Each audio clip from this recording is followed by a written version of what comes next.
Elon Musk warns this is worse than 9/11. The groundwork is being laid for something far worse than 9/11, he says. And those aren't my words. Those are the words of Elon Musk, who posted this article on X a few hours ago about the U.S. southern border. This administration is both importing voters and creating a national security threat from unvetted illegal immigrants, he writes. It's highly probable that the groundwork is being laid for something far worse than 9/11, just a matter of time. And the article, of course, from the Daily Mail that he tweeted about is this: Biden administration admits flying 320,000 migrants secretly into the United States to reduce the number of crossings at the border has national security vulnerabilities.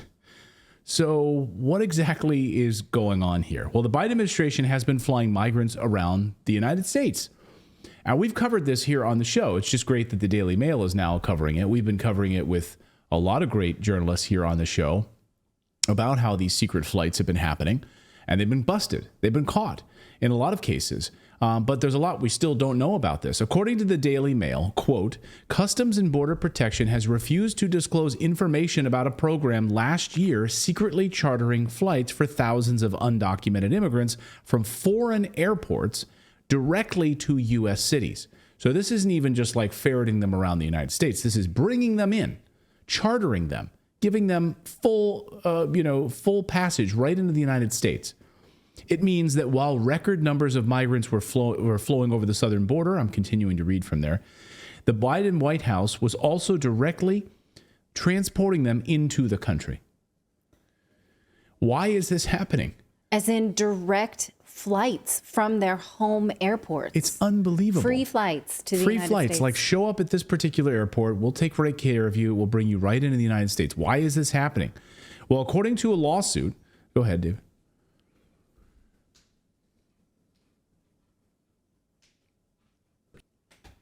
Remember how long it is, but I was just reading that about 20 minutes ago.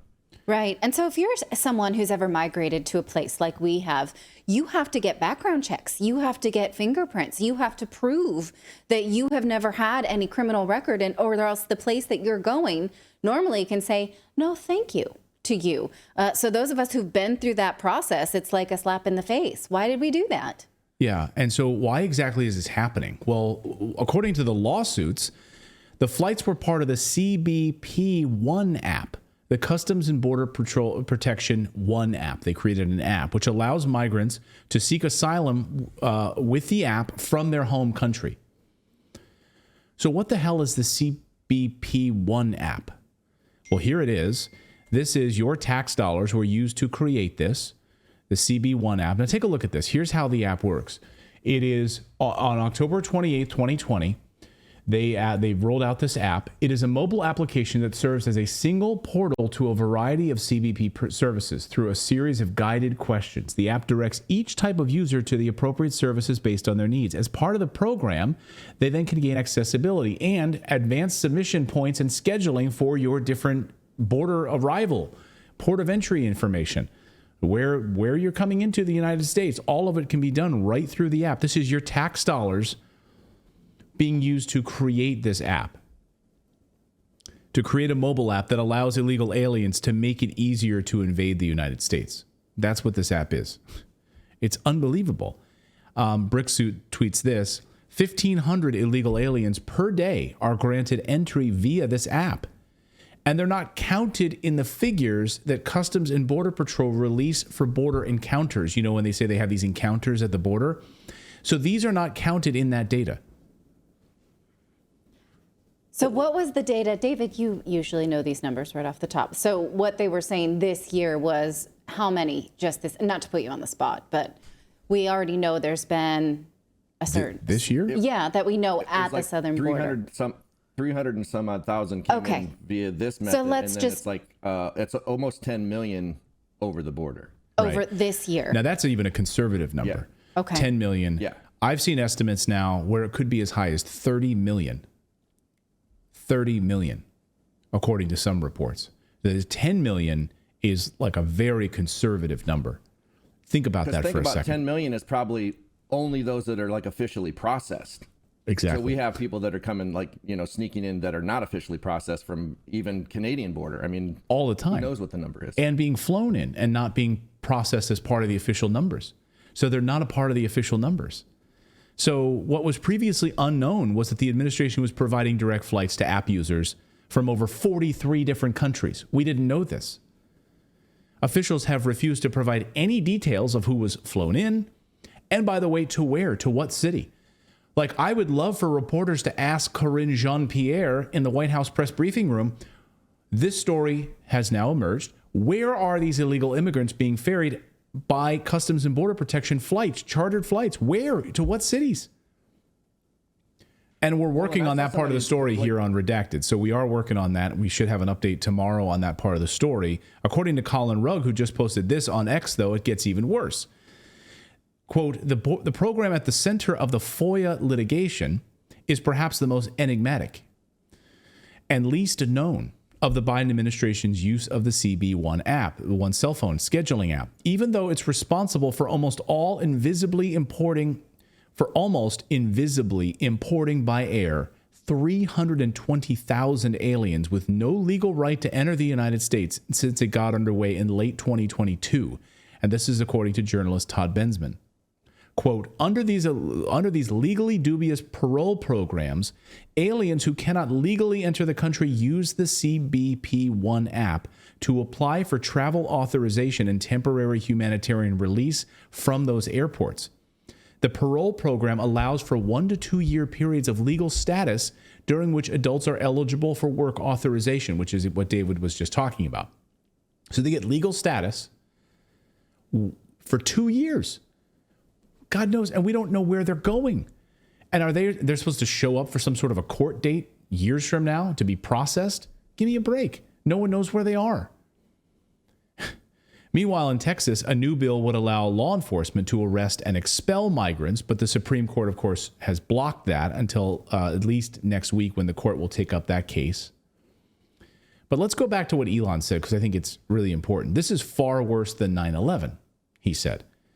That false flag event was designed, of course, 9/11 was designed with the help of the CIA to take us into an endless war on terror.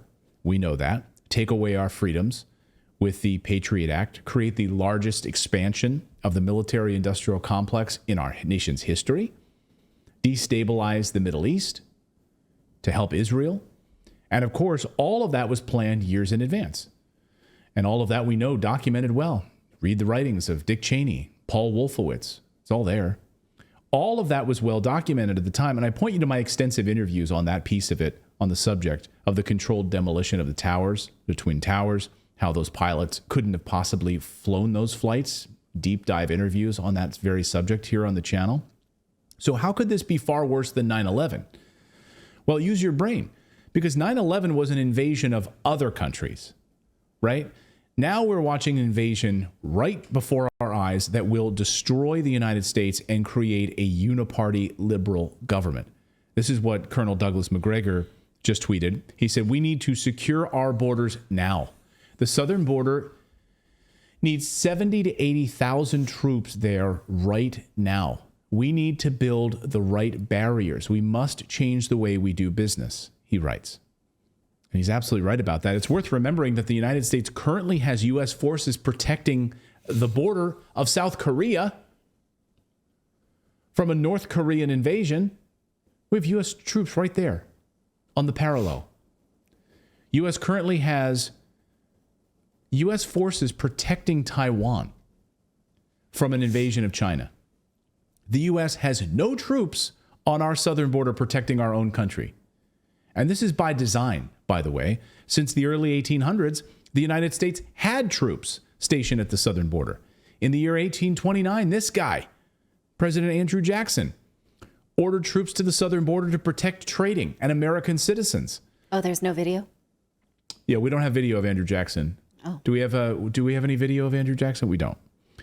I looked for some, but I couldn't sketch fast enough. So Old Hickory hitting some people.